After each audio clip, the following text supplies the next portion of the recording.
Gunung Tibembeng, selain menyediakan pemandangan yang begitu indah, juga menyimpan kisah di puncaknya. Kisah Ao Gading di puncak Gunung Tibembeng.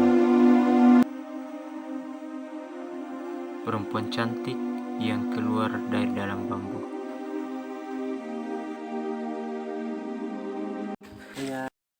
Ini Ao Gading keluar muncul. Di sini karena di sini keluar cahaya terus kan kayak api, penasaran datang ke sini, tapi sampai sini tidak ada orang, tidak ada jumpa apa-apa. Pertama kami naik itu, ya kami duduk istirahat di dekat-dekat bambu itu. Kemudian kedengaran banyak ayam, dua orang mengejar ayam. Tapi cuma bunyinya yang kami dengar. Bikin ritual di atas, baru muncul di kolam. Nah, dengan orang-orang tertentu yang melihat. Ya, sama dengan itu namanya ada batu, ya batu baka. Ya, baka yang menjadi batu. Ya, itu orang tertentu juga yang melihat.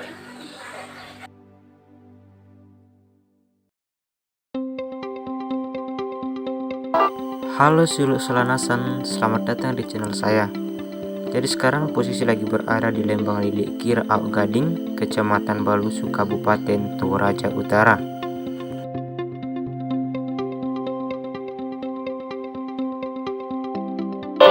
Ditemani oleh pemuda di Lembang ini, kami mahasiswa KKNT IAKN Toraja yang melaksanakan KKNT di Lembang ini akan mendaki ke salah satu gunung di Lembang ini, namanya Gunung Tibembeng, dengan ketinggian 1515 meter di atas permukaan laut.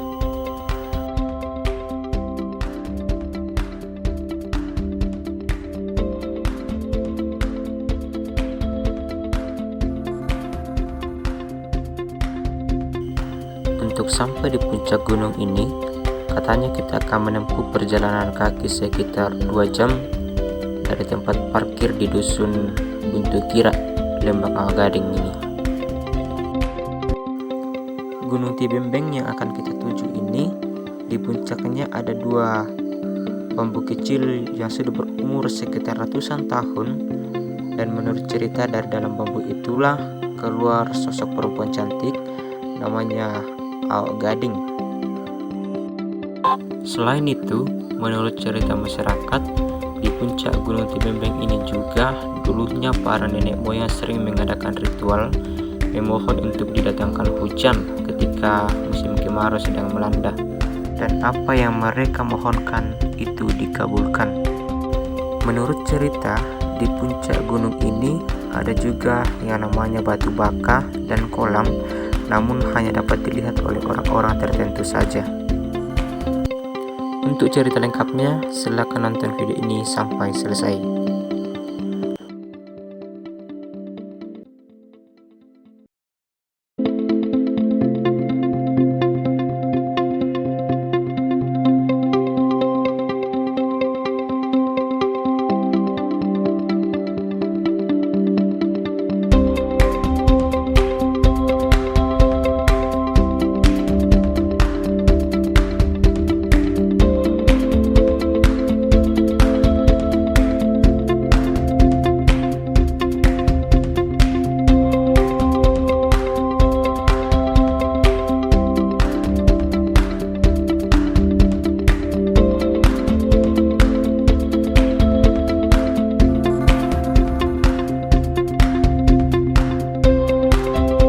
Baik teman-teman, jadi disinilah lokasi tempat parkir kita, dan dari sini sampai di puncak kita akan menempuh perjalanan kaki sekitar 2 jam.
Oke teman-teman, jadi sekarang kita sudah sampai di bagian mana ini ya, Be?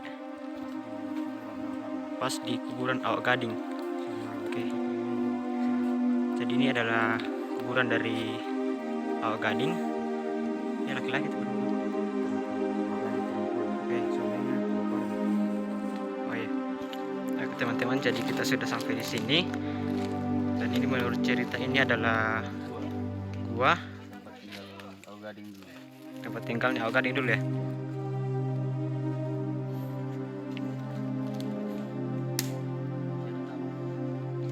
Masih ada ya. Ratusan tahun.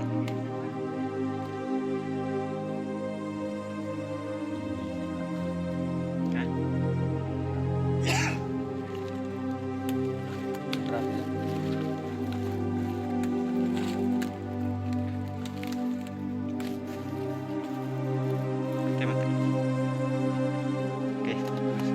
Cerita tidak hanya mendengarkan nenek moyang. Iya. Abang saja. Waktu margi kita bagus lah. Jadi ini adalah rumahnya, tempatnya ya. Gua dari Awak Gading. Awak Gading ini adalah perempuan. Setelah meninggal kan di sini. Awak Gading meninggal, beliau dikuburkan di sini.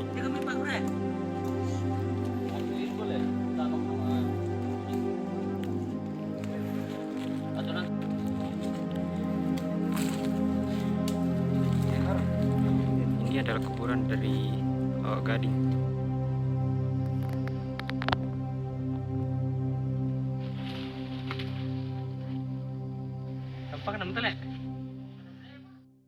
Pagi teman-teman, setelah kita melanjutkan perjalanan, kita sampai di tempat ini, dimana ini di pagar ke dalam ini, di dalam ada bambu yang menurut cerita dari masyarakat. Dari dalam sinilah dulunya Awak Gading keluar ketika Polo Padang saat itu mendengar suara dan melihat cahaya, tapi dia tidak melihat seseorang. Dan pada saat itulah ketika Polo Padang menyuruhnya keluar, Awak Gading keluar dari dalam bambu ini. Sejarah dari sini Awak Gading keluar muncul. Awak Gading kan perempuan, menikah dengan laki Padada. Bukan. Polo Padang. Polo Padang. Polo Padang datang dari apa itu? Lapo ya, dari Lapo. Datang berburu sini karena di sini keluar cahaya terus kan kayak api, penasaran datang ke sini, tapi sampai sini tidak apa? Tidak ada jumpa apa-apa. Nanti setelah mau tebang bambu ini mau bikin tenda, baru ada suara keluar kan, pelan-pelan baru di sini.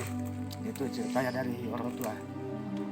Penjelasan dari saudara Albert bahwa tadi Polo Padang menikah dengan Awak Gading, kemudian membangun sebuah rumah di Pasebubung. Nanti kita akan lewati di sana. Nah dari situ melahirkan berapa ini? 9 orang anak yang tinggal di Kira Awak Gading, namanya Tengku Manurun, yang bangun rumah di Tongkonan apa ya? Tongkonan Tokasala di Awak Gading. Terus ada beberapa, ada yang ke apa? Sangala, ada yang ke Sadan, ke Rangri, terus ada yang ke Rongkong. Saya belum tahu juga. Sekitar itu. Sekian dan terima kasih. Kalau yang batu di dalam, Pak? Ini kalau bambu ini ceritanya kalau tidak tumbuh boleh diambil satu. Ya. Tapi ini kan baru 3, kayak ini masih Masih muda. Masih bentuk rebung, jadi belum dianggap ini.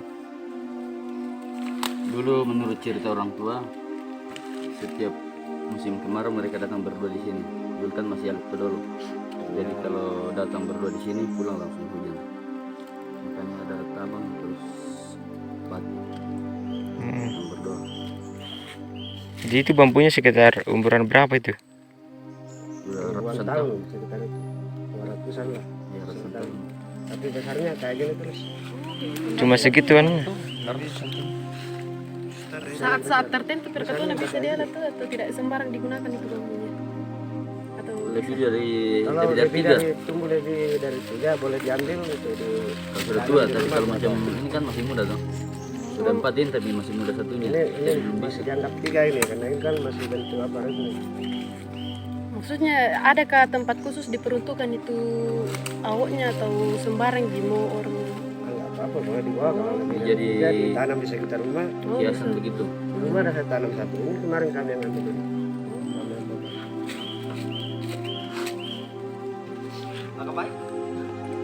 Baik.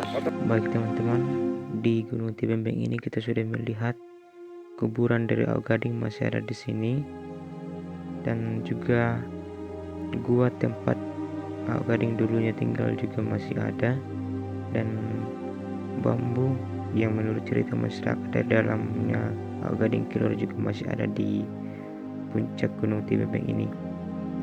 Selanjutnya kita akan mendengarkan penuturan dari salah satu tokoh masyarakat di Lembang Lilik Kira Ao Gading yang tahu tentang kisah di Gunung Tibembeng ini. Di Ao Gading itu yang tinggal di Tibembeng. Kemudian suaminya itu dia tinggal di Urahari, yang namanya Pulau Padang. Waktu itu dia melihat di Tibembeng ada api yang menyala di sana. Begitu terang. Kemudian dia lihat ke sana, api di sana, padahal tidak ada orang di sana. Kemudian dia pura-pura datang berduduk. Di situ dia mengambil air. Mungkin pada saat itu bambu-bambu di atas itu besar. Mungkin masa dulu itu. Ya, jadi itu bambu. Waktu dia tiba di sana, dia mau ambil air. Dia mau ambil air, kemudian dia potong itu bambu. Kemudian ada suara. Dan pelan-pelan kita ada di sini. Dan ya, nanti kita dikena parang. Kemudian dia keluar itu dia lihat, oh ini wanita cantik. Wanita cantik. Nah kemudian dia menikah dengan dia. Menikah dengan dia. Nah, dia tinggal di Tibembeng. Itu ceritanya. Yang sebenarnya Pulau Padang ini ada istrinya dulu yang di Labok. Yang itu mungkin kata orang bidadari pada saat itu. Istrinya di Pulau Padang. Ya istri di Pulau Padang di apa? Di Labok. Tapi ini karena bidadari dan waktu dia mau menikah dia ada perjanjian. Dia bilang kalau kita menikah sanggup kakak kau menerima perjanjian ini. Kalau Padang bilang ya saya sanggup. Setelah melahirkan seorang anak, janjinya begini, kau tidak boleh dalam bahasa Toraja maka ada tampak roku atau mika bentong. Nah, setelah itu dia melahirkan seorang anak, itu namanya Pairunan. Nah, setelah anaknya itu sudah pintar main, dia bermain gasing. Ini Pulau Padang sementara bela kayu. Kemudian itu gasingnya yang terlempar itu ternyata kena apa namanya mata kakinya. Nah, itu dia apa mengadu bendong dan tinde, tepai tinde. Nah, terus itu istrinya dengar, nah, dia terus lari. Ya, karena dia ini Pulau Padang ini ingkar janji apa? Ingkar janji. Ya, ingkar janji. Kemudian dia tinggal istri. Kemudian dia datang naik di sekali seperti yang saya katakan tadi, dia lihat nyala api di dendeng. Kemudian ada nyala api di sana. Ya, dia pura-pura datang berburu. Ini dia lihat bambu, dia mau ambil air, dia ambil ke bambu, dia tebang. Kemudian ada suara, pelan-pelan kita dipotong, nanti kita dikena paparan. Kemudian dia bilang, kalau kamu takut dikena parang, keluarlah. Nah, setelah dia keluar, dia lihat orang wanita cantik. Nah, kemudian di situ dia menikah. Setelah menikah, dia turun dari dendeng, ada itu namanya di Basirubung. Di situ dia bikin rumah. Dia bikin rumah. Masih sekarang itu masih ada itu batu-batu apa namanya itu alat tiangnya ya di atas, ya ada berjajar itu. Tapi sekarang sudah di apa itu? Sudah ditutupi belukar. Dulu waktu masih banyak berbau, orang gembala di atas ya itu masih lihat itu apa dasar tiangnya dari batu. Mungkin waktu dia meninggal itu dikubur di atas. Iya kan ini. Ya, dikubur di Cilendeng. Ini kuburannya ada di atas.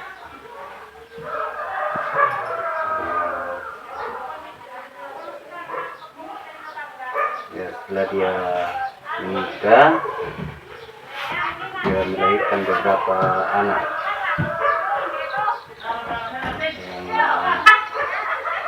Mungkin pada saat itu belum ada orang di sini. Penghuni kampung ini belum ada. Jadi dia melahirkan beberapa orang. Yang pertama yang namanya Sengko Manurun. Sengko Manurun dia tinggal di kampung sini, di Gading ini. Kedua namanya Serok Bongga, dia Kesadan.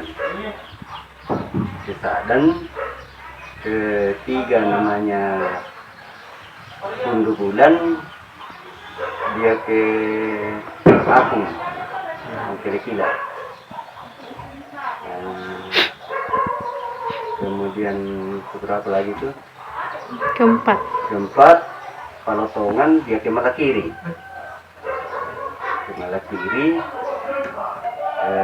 Palondongan dia ke Doa di Bilikira ini.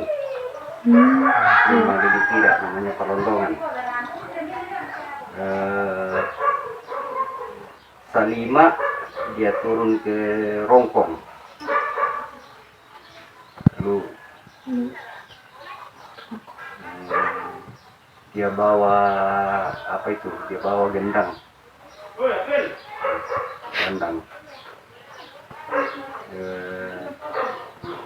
Yang satu lagi kembali ke Labo, namanya Parangan. Yang satu ke Sangala, namanya Basi. Ada Basi. Yang ke Sangala. Nah, itu semua keturunannya. Jadi sejarahnya dulu itu menurut cerita yang Kesadan itu yang apa namanya Serok Bongga itu dia bawa rumahnya orang tuanya ke sana. Jadi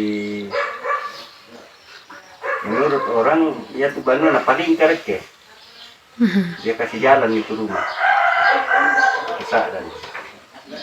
Karena mungkin pada saat itu ya orang-orang dulu itu kan masih berbaur dengan dewa. Jadi mungkin dia dibantu oleh dewa, dia bawa itu rumah ke sana. Jadi dilihat orang rumah itu berjalan. Ya, mungkin begitu. Karena dia masih berbaur dengan dewa. Ya itu. Nah, nanti beberapa karena orang melihat apa namanya sejarah dia bilang nanti hilang ini sejarah kita dari keturunan Awak Gading, maka dia dirikan satu kongkonan di atas yang dinamakan tongkonan Awak Gading.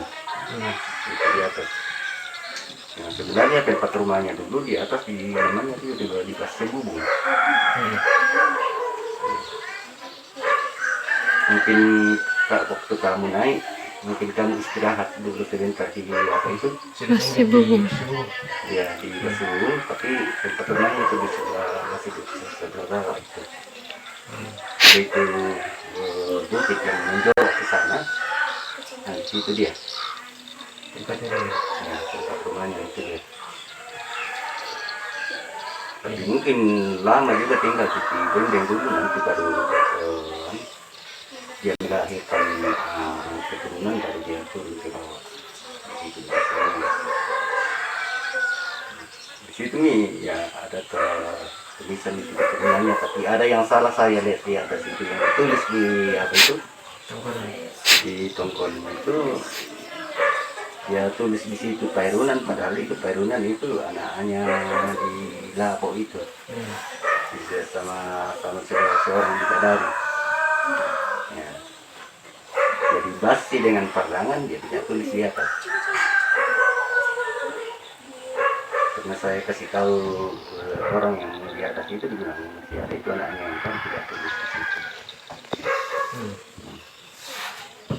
Ini Pairunan ini bukan anaknya Awak Gading, ini anak tirinya.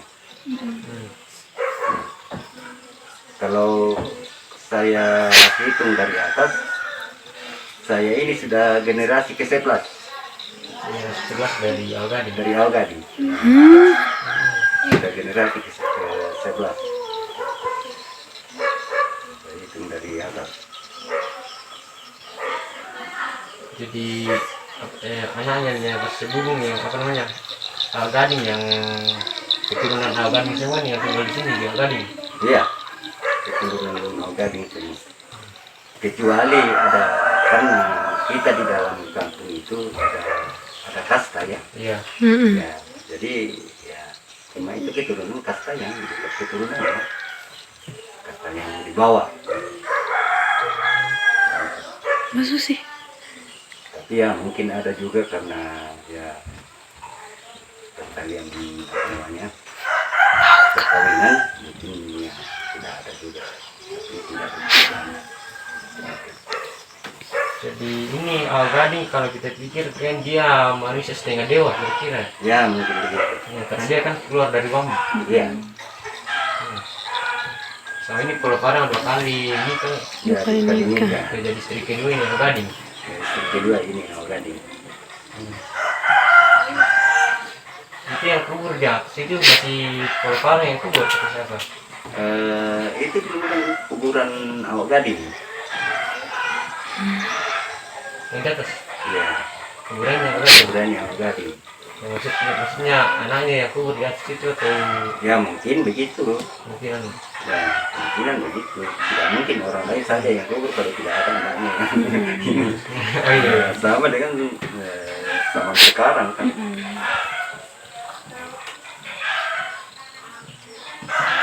Jadi, di Bendeng ini juga menurut kalau dengar-dengar dari masyarakat katanya juga tempat apa namanya tempat ritual dulu ya, karena Iya. itu ini apa memanggil hujan semacamnya. Iya. Kalau musim kemarau, orang sudah rindu mau turun sawah, makanya dia naik turun bikin ritual di atas. Dia bawa babi, dia bawa air ke atas, dengan apa namanya bersama dengan Tominawa. Apa itu Tomina? Ya, Tominawa, Oh, Tomina. ya Tomina. Oh, iya. Ya. Baru di situ dia berdoa, kemudian air yang dibawa itu dia pakai batu siram dengan ya ramai-ramai batu siram di atas. Dulu juga ada kolam di atas.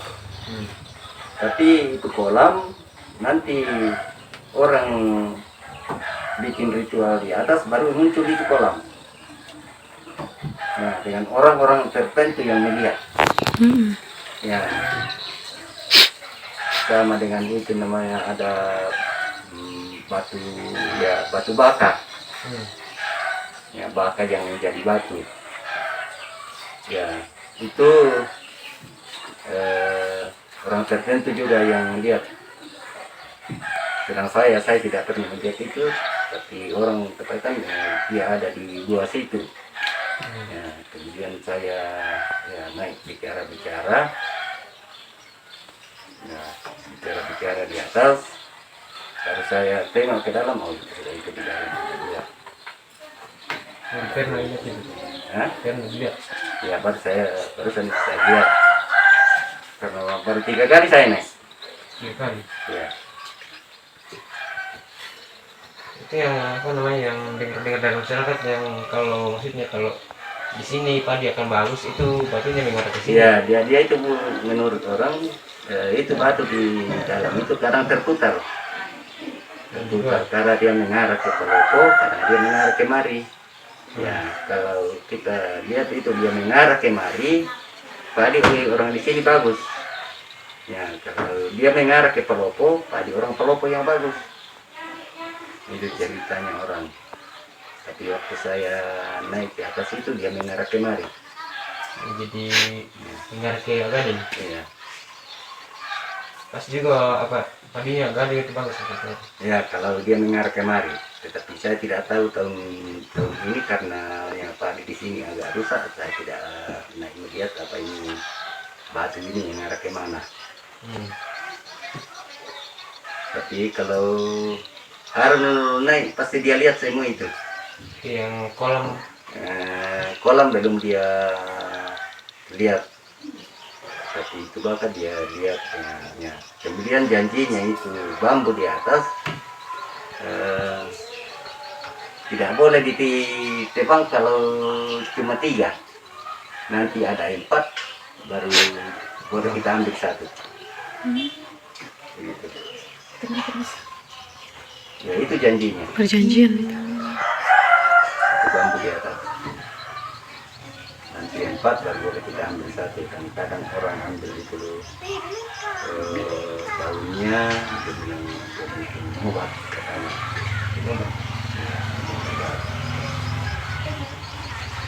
Kadang itu yang bambu kalau dia ambil yang itu dia bikin tongkat. Itu bambu. Apa? Jangan bikin tongkat. Bikin tongkat. Oh, dipakai bikin tongkat. Iya.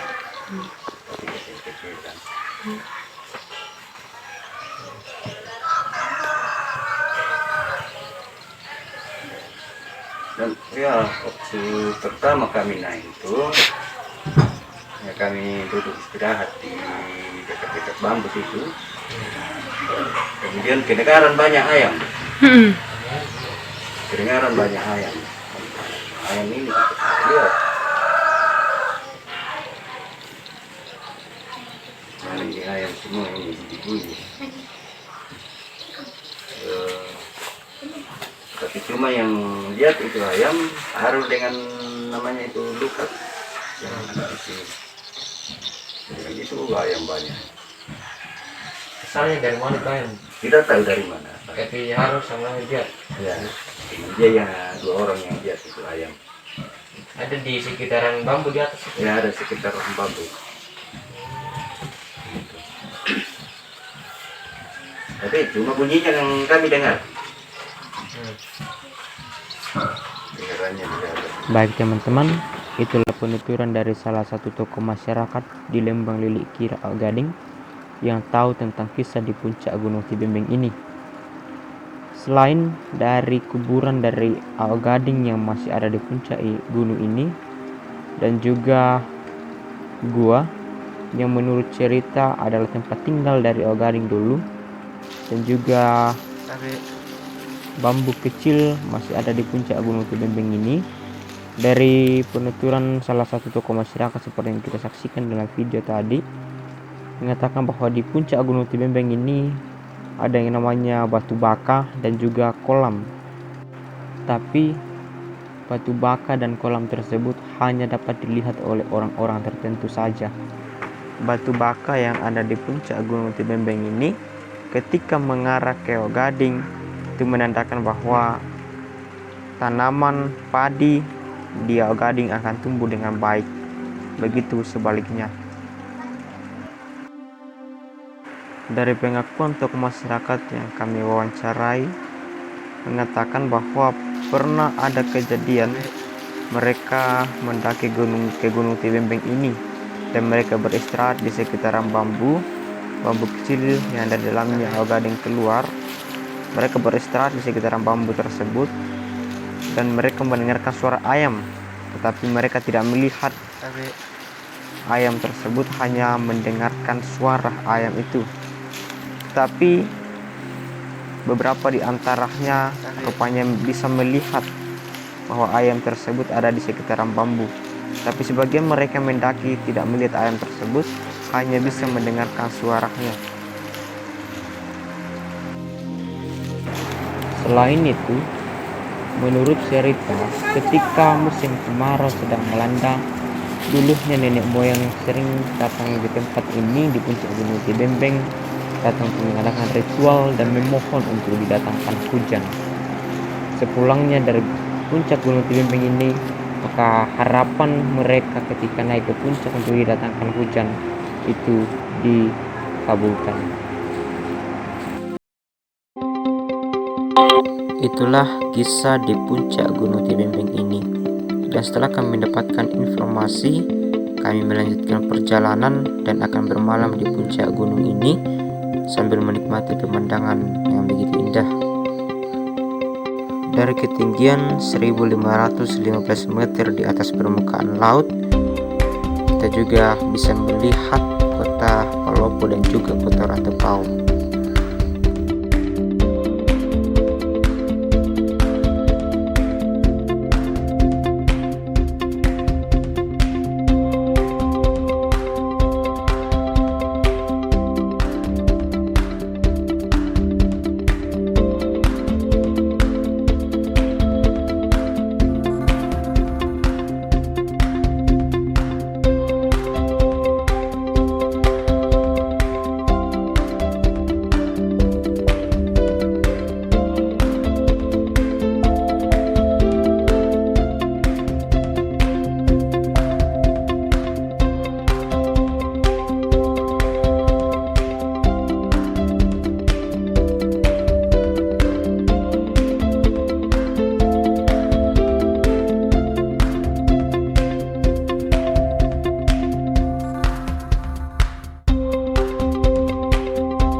Sepulang dari puncak Gunung Tibembeng, kami melanjutkan perjalanan ke puncak Pasebubung yang menurut cerita di tempat inilah keturunan pertama dari Ao Gading dan Pulau Padang dulunya mendirikan rumah.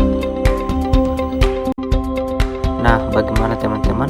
Kita melihat bahwa Gunung Tibembeng ini punya potensi yang sangat baik untuk sekiranya dapat dijadikan sebagai salah satu objek wisata. Menjadi harapan sekiranya kedepannya ada yang bisa mengelola dengan baik untuk dapat dijadikan sebagai salah satu objek wisata, seperti juga menjadi harapan dari pemerintah dan juga masyarakat di Lembang ini.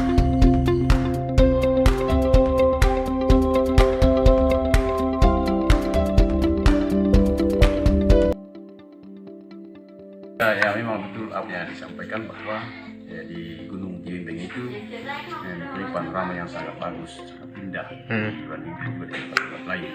Karena di sana itu Kota Lantepao, Batu Tumo ke atas, Kota Palopo, apalagi kalau malam, bagus dan punya dilihat. Jadi saya kira harapan kami pemerintah masyarakat ke depan kalau ada yang membantu atau kelola bisa bersama daerah supaya bisa ditempati untuk secara rohani di atas bagus itu. Misalnya ada patung Yesus atau patung Bunda Maria, karena sudah ada jalan di sana, tinggal yang lainnya di atas itu sampaikan. Yang di Pasebubung ya, Ya, saya kira Gunung Tibembeng memang mempunyai cerita. Di sini tempatnya Ao Gading dulu tinggal, yang mendapat informasi bahwa nikah dengan orang dari Turakri,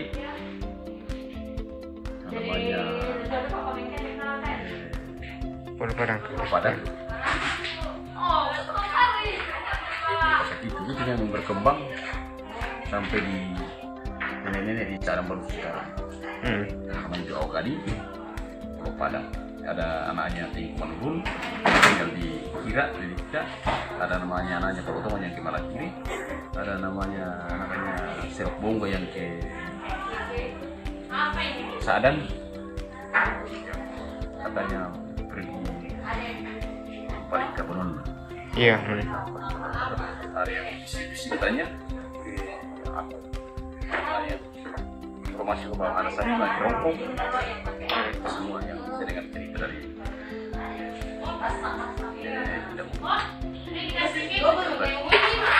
karena memang itu nenek paling terbaik itu Ao Gading. Karena memang dulu masih dikeramatkan ini terjadi.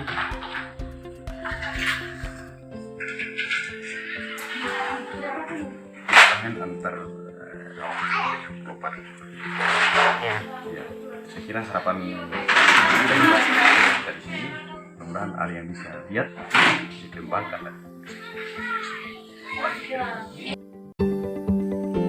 Bagi teman-teman, itu menjadi harapan kita bersama sekiranya kedepannya ada yang bisa mengelola dengan baik untuk sekiranya dapat dijadikan sebagai salah satu objek wisata, melihat potensi yang sangat baik di tempat ini. Dan kami mohon maaf jika ada kekurangan dan kesalahan dalam video ini. Terima kasih sudah menonton. Salam lama pelaku kita Sorangasan.